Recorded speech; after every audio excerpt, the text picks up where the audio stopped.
The numbers don't lie. Social Security is in big trouble.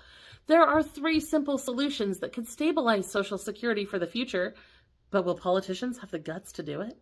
In today's world of endless political gridlock, I'm not optimistic. It seems to be getting harder and harder to enact any meaningful change.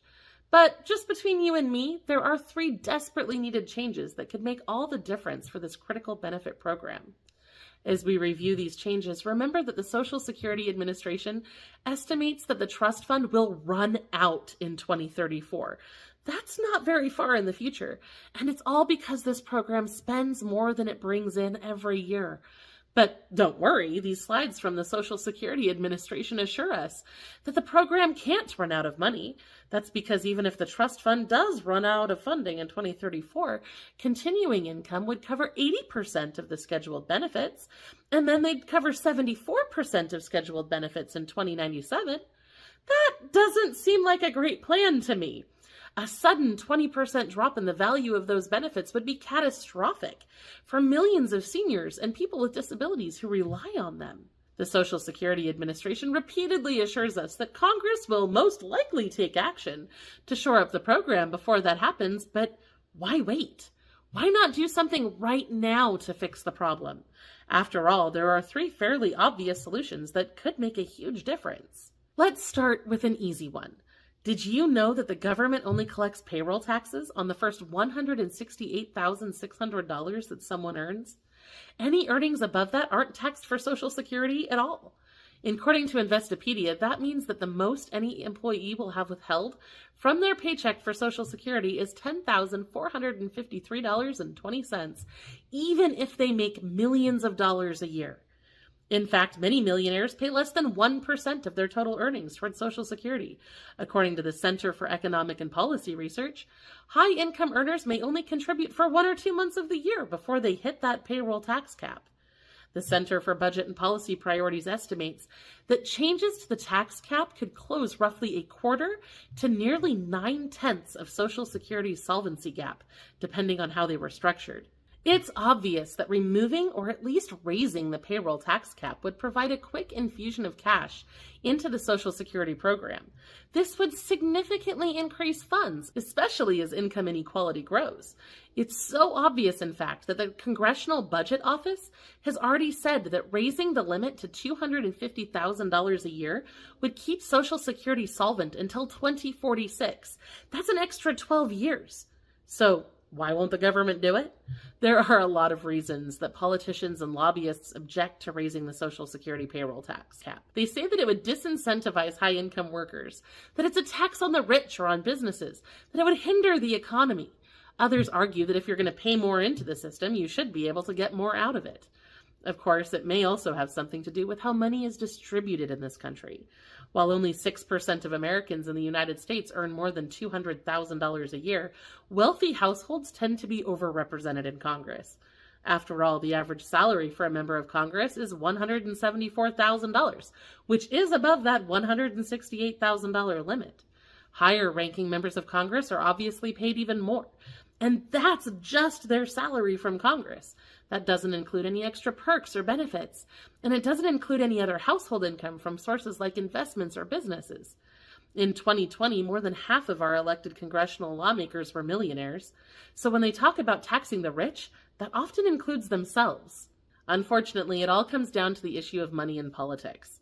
We all know that folks with money, whether it's big businesses or wealthy individuals, try to influence laws to benefit themselves. When we talk about increasing taxes on the wealthy, it's no surprise that the wealthy would have strong feelings about that. Politicians have to listen to these groups while thinking about what's best for everyone, including those making tons of cash.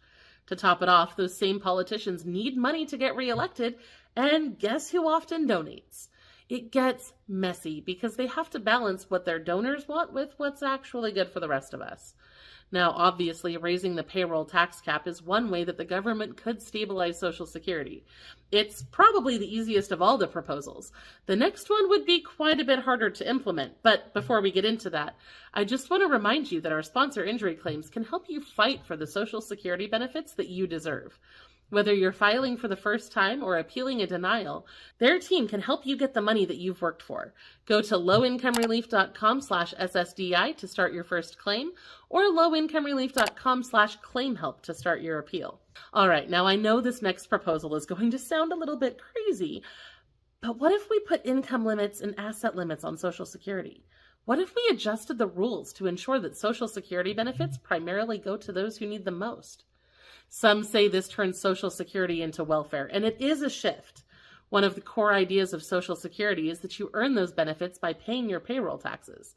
If we add income and asset limits, the idea definitely changes. But it could help solve the immediate budget crisis and make sure that those who rely on Social Security as their main source of income can continue to receive the money they need. After all, millionaires don't necessarily need Social Security the same way that a low-income widow or someone who became disabled at a young age will. Now, some will certainly say, I paid in, I should get my full benefit regardless, and that's fair. But Social Security's promise is to help those truly in need. If the system collapses, even the wealthy will get nothing. As a compromise, the government could do both. They could slightly increase the payroll cap and add income and asset limits. That way everyone shares in stabilizing the program while still protecting those most dependent on these benefits. I know this is a controversial proposal, and it's not likely that it will ever happen, but doing nothing isn't really an option anymore. We need bold ideas to protect Social Security for the millions of people who rely on it. Now, I know I promised you 3 ideas, but in reality, there are many other approaches that could have been taken. Some people have suggested increasing the payroll tax rate, which is the percentage of income taken to fund Social Security. I personally don't like that because I know it would make life harder for low-income workers who are already struggling. Some have suggested reworking the Social Security benefit calculation so that the benefits are lower, but I can't support that either because I know too many people who are already barely surviving on the amount that they get. Others have suggested cutting out the COLAs, but again, that only hurts the most vulnerable who are already struggling to get by. That leaves me with one other solution, and it's the one that everyone hates to talk about: raising the retirement age. For those born in 1960 or later, it's already 67. And let's be real, policy-wise, this makes sense. If you push it back, people work longer, pay more into the system, and collect fewer benefits over the years. This would immediately address one of the fundamental problems that Social Security is having, the worker-to-beneficiary ratio. Think about this. Back in 1945, there were over 40 workers paying into Social Security for every single person receiving benefits. Crazy, right? But by 1960, that number plummeted to just 5 workers per beneficiary. And today, it's less than 3 workers supporting each person getting Social Security.